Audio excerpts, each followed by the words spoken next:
Hello everyone, welcome to my channel. বেশ কিছু রান্নায় আমি আমার স্পেশাল মশলা ইউজ করেছিলাম। আমি আমার ভিউয়ার্সদের কাছ থেকে রিকোয়েস্ট পেয়েছিলাম স্পেশাল মশলার রেসিপিটা শেয়ার করার জন্য, তাই আজ শেয়ার করছি আমার স্পেশাল মশলার রেসিপিটা। ভিডিওটি শুরু করার আগে আমার নতুন বন্ধুদের কাছে রিকোয়েস্ট, যারা এখনও পর্যন্ত আমার চ্যানেলটি সাবস্ক্রাইব করেননি তাড়াতাড়ি সাবস্ক্রাইব করে নিন। মশলাটা বানানোর জন্য প্রথমে আমি দুটো শুকনো লঙ্কা নিয়ে নিচ্ছি। পুরো মশলাটা বানানোর জন্য কিন্তু গ্যাসের ফ্লেমটা একদম মিডিয়ামে রাখতে হবে। লঙ্কাটা দিয়ে কিছুক্ষণ অপেক্ষা করব। এখন আমি এর মধ্যে দিয়ে দেব 1 টেবিল চামচ মৌরি। মশলাটা বানানোর জন্য মেজারমেন্টটা কিন্তু খুব ইম্পর্টেন্ট।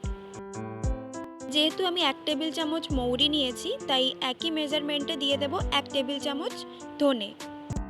এখন এর মধ্যে অ্যাড করছি 1/2 টেবিল চামচ জিরে। এই কয়েকটি উপকরণ আমি ভালোভাবে নেড়ে গরম করে নেব।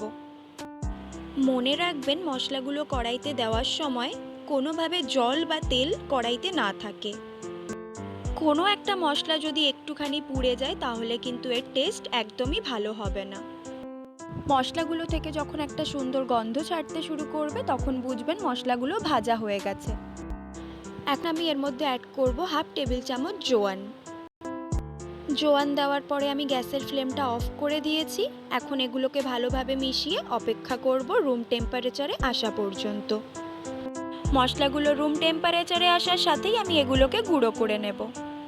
আপনাদের কাছে যদি মিক্সার গ্রাইন্ডার না থাকে, আপনারা শিলনোড়া অথবা হামানদিস্তাতে এটা গুঁড়ো করে নিতে পারেন। খুব গরম অবস্থায় মশলাগুলোকে মিক্সিতে দেবেন না, তাহলে কিন্তু বিপদ হতে পারে। মশলাগুলো পুরোপুরি আমার গুঁড়ো হয়ে গেছে, আর মশলা থেকে খুব সুন্দর একটা গন্ধও বেরোচ্ছে। এই মশলাটা আপনারা চাইলে প্রায় 1 মাস ধরে একটা কাঁচের জারের মধ্যে রেখে দিতে পারেন। শুধু রান্নাতে টেস্ট বাড়ায় তাই নয়, এই মশলাটা আপনারা বাড়িতে বানানো ফুচকা, আলু কাবলি অথবা মশলা মুড়িতেও ব্যবহার করতে পারেন। আজকের মশলার রেসিপিতে আপনাদের কতটা উপকার হলো অবশ্যই আমাকে কমেন্ট করে জানাবেন।